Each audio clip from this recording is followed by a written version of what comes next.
Assalamualaikum warahmatullahi wabarakatuh. Saya Isnandun Pd Catur dengan NPM 21700641601 kelas K.01 Fakultas Teknologi Komunikasi dan Informatika.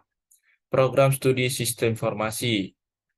Mata kuliah Pengembangan Sistem Informasi, dosen pengampu Dr. Agung Priyayudi, Sarjana Komputer, Magister Komputer. Di sini saya ingin mempresentasikan tugas kuliah satu saya tentang Sistem Development Life Cycle pada rancang bangun sistem pendaftaran pasien berbasis web. Yang pertama ada abstrak System Development Life Cycle atau SDLC, merupakan suatu bentuk penggambaran tahapan proses pengembangan sistem. Siklus hidup pengembangan sistem menyajikan metodologi atau proses yang diorganisasikan untuk membangun suatu sistem.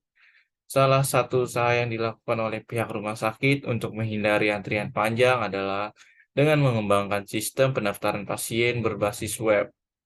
Perancangan sistem pada penelitian dilakukan dengan menggunakan diagram use case dan diagram sequence. Berdasarkan hasil pengujian proses yang dilakukan terhadap aplikasi yang dihasilkan dalam penelitian diperoleh bahwa sistem yang dibangun bekerja dengan baik, dengan tidak memiliki kesalahan pada proses pengolahan data. Sedangkan berdasarkan pengujian interface, sistem diperoleh bahwa berdasarkan aspek-aspek usability, diperoleh 26% responden memilih sangat baik, 59,4% memilih baik, dan 14,6% memilih cukup. Berdasarkan aspek pengguna, 29% memilih sangat baik, 55,2% memilih baik, dan 15,6% memilih cukup. Selanjutnya berdasarkan aspek interaksi, 20% memilih sangat baik, 50,8% memilih baik, dan 28,9% memilih cukup. Selanjutnya pendahuluan. System Development Life Cycle atau SDLC merupakan suatu bentuk penggambaran tahapan proses pengembangan sistem. Siklus hidup pengembangan sistem menyajikan metodologi atau proses yang diorganisasikan untuk membangun suatu sistem. System Development Life Cycle atau SDLC merupakan model klasik yang bersifat sistematis dan berurutan dalam membangun perangkat lunak. Fungsi utama dari SDLC adalah mengakomodasi kebutuhan pengguna berkaitan dengan sistem yang akan dikembangkan. Kebutuhan pengembangan sistem dapat berupa perubahan atau penciptaan aplikasi baru, apakah secara modular maupun dengan proses instalasi baru. Selain hal tersebut, melalui SDLC pengembangan dapat memperkirakan umur sebuah perangkat lunak diciptakan ataupun digunakan. Pendaftaran pasien secara online dapat memangkas jumlah pasien di bagian pendaftaran pasien dan meningkatkan kepastian pelayanan bagi pasien.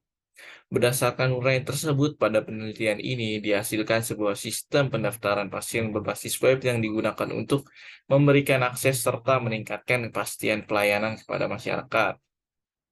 Selanjutnya ada permasalahan. Sejak diterapkannya pendaftaran berbasis online, pelayanan tersebut masih mengalami berbagai permasalahan. Yang pertama ada hubungan jaringan antara pihak rumah sakit dengan BPJS dalam mengeluarkan nomor surat eligibilitas peserta atau SEP yang sering mengalami gangguan internet sehingga nomor SEP tidak dapat diterbitkan pada mesin anjungan pendaftaran mandiri atau APM. Yang kedua ada kegunaan aplikasi pendaftaran online belum optimal. Pasien yang sudah lanjut usia terkendala dalam menggunakan teknologi atau gagap teknologi atau gaptek dalam mengakses pendaftaran online sehingga perlu mendapatkan bantuan dari orang lain dan mengoperasionalkan aplikasi tersebut atau memilih mendaftar melalui pendaftaran manual. Selanjutnya yang ketiga ada pendaftaran online mewajibkan pasien untuk mengunggah semua dokumen atau berkas persyaratan pada aplikasi pendaftaran online. Namun banyak pasien yang mengalami kesulitan terkait kemampuan pasien dalam menggunakan aplikasi. Terkendalanya jaringan internet dan fasilitas telepon genggam masyarakat mengakibatkan gambar berkas yang diunggah pasien tidak dapat terbaca atau ngeblur oleh petugas verifikasi. Yang keempat ada waktu akses pendaftaran online terbatas hanya dibuka pada hari Senin sampai Jumat Sabtu dan Minggunya libur maksimal pada pukul 14.00 waktu Indonesia Barat. Pasien yang mendaftar melewati jam tersebut secara otomatis akan masuk dalam pendaftaran di hari berikutnya. Hal ini senada dengan yang diungkapkan oleh Martiana tahun 2018, bahwa pasien masih terkendala oleh kebijakan rumah sakit, di mana pendaftaran online hanya dilakukan H-1 sebelum pasien mendapatkan pemeriksaan. Selanjutnya di sini ada tujuan, standar prosedur operasional atau SPO yang ditetapkan dengan tujuan untuk mempercepat proses pendaftaran dan mendapatkan kepastian pelayanan dokter. Standar prosedur operasional atau SPO sebagai proses pendaftaran seorang pasien dalam upaya mendapatkan pelayanan di polirawat jalan melalui media internet. Ini adalah struktur pendaftaran melalui online atau berbasis web. Selanjutnya ada metodologi. Ada analisis sistem. Tahapan pengembangan sistem dilakukan dengan menerapkan langkah-langkah yang terdapat pada System Development Life Cycle atau SDLC. Yang pertama ada analisis sistem, merupakan proses menganalisis dan mendefinisikan masalah dan kemungkinan solusinya untuk sistem dan proses organisasi. Yang kedua ada perancangan sistem, meliputi proses perancangan output, input, struktur file, program, prosedur, perangkat keras, dan perangkat lunak yang diperlukan untuk mendukung sistem. Yang ketiga ada pembangunan dan testing sistem, membangun perangkat lunak yang diperlukan untuk mendukung sistem dan melakukan testing secara akurat, melakukan instalasi dan testing terhadap perangkat keras, dan mengoperasikan perangkat lunak. Yang keempat, implementasi sistem adalah tahapan peralihan dari sistem lama ke sistem baru, melakukan pelatihan dan panduan seperlunya. Yang kelima, operasi dan perawatan merupakan tahapan yang dilakukan untuk mendukung operasi sistem informasi dan melakukan perubahan dan menambah tambahan fasilitas. Yang terakhir ada evaluasi sistem, mengevaluasi sejauh mana sistem yang telah dibangun dan seberapa bagus sistem telah dioperasikan. Selanjutnya ada perancangan sistem. Tahapan perancangan dilakukan untuk memberikan gambaran yang jelas atau rancang bangun yang lengkap tentang sistem yang akan dibangun. Tahapan perancangan sistem pada penelitian ini dijelaskan melalui perancangan proses dengan menggunakan use case dan sequence diagram. Ini hanya ilustrasi saja. Selanjutnya ada proses perancangan berikutnya dijelaskan dengan menggunakan diagram sequence. Diagram sequence digunakan untuk menggambarkan rangkaian aktivitas yang dilakukan sebagai respon dari sebuah kejadian untuk menghasilkan keluaran tertentu, serta segala perubahan secara internal dan keluaran yang akan dihasilkan. Diagram sequence mendeskripsikan bagaimana entitas alam sistem berinteraksi, termasuk pesan yang digunakan saat interaksi. Ini dari loket menuju pasien, yang ini dari pasien meminta surat ke dokter. Selanjutnya ada hasil dan pembahasan. Berdasarkan perancangan yang dilakukan pada penelitian ini, hasil yang diperoleh adalah berupa aplikasi pendaftaran pasien secara online. Aplikasi yang dihasilkan pada penelitian ini dibangun dengan menggunakan bahasa pemrograman PHP dan basis data MySQL. Berikut ini merupakan keluaran aplikasi yang dihasilkan. Halaman indeks merupakan halaman ketika user atau pengguna mengakses sistem. Pada halaman ini terdapat beberapa menu, yaitu home, login, registrasi, dan pendaftaran online. Pasien dan dokter dapat melakukan registrasi ke dalam sistem melalui halaman indeks dengan memilih menu pendaftaran.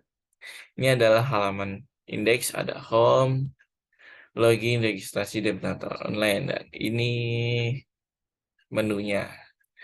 Selanjutnya ada halaman ini digunakan untuk menyimpan informasi berkaitan dengan jadwal janji temu atau appointment pasien dengan dokter. Persetujuan atau pengesahan appointment dilakukan oleh dokter yang bersangkutan sesuai dengan penjadwalan yang dilakukan oleh pasien.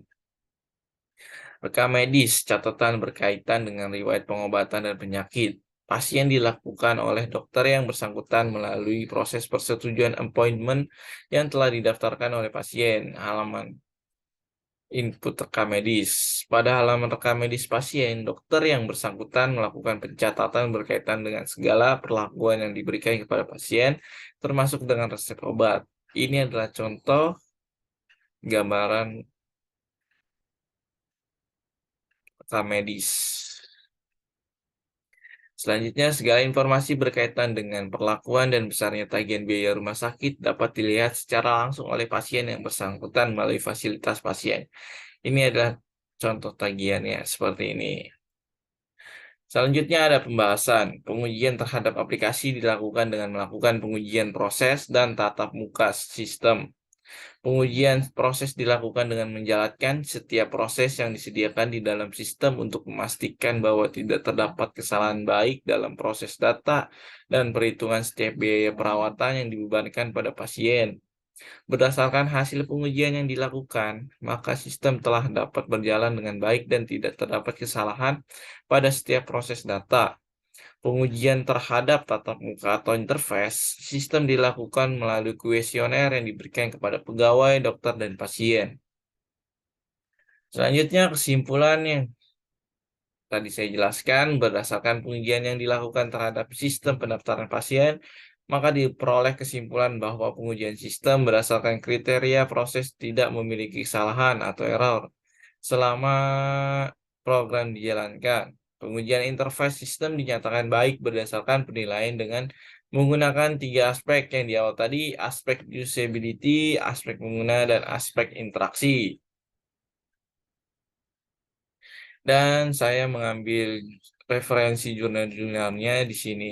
Jurnal NS Engineering, SDLC and Development Methodologies, Automated Way Management System, Clustering of Patient Disease Data by Using Cummins Clustering, Implementation of Cummins Clustering on Patient Data on of National Social and Healthcare Security by using Java, dan sistem informasi pendaftaran dan antrean pasien pada klinik dokter menggunakan komunikasi data internet.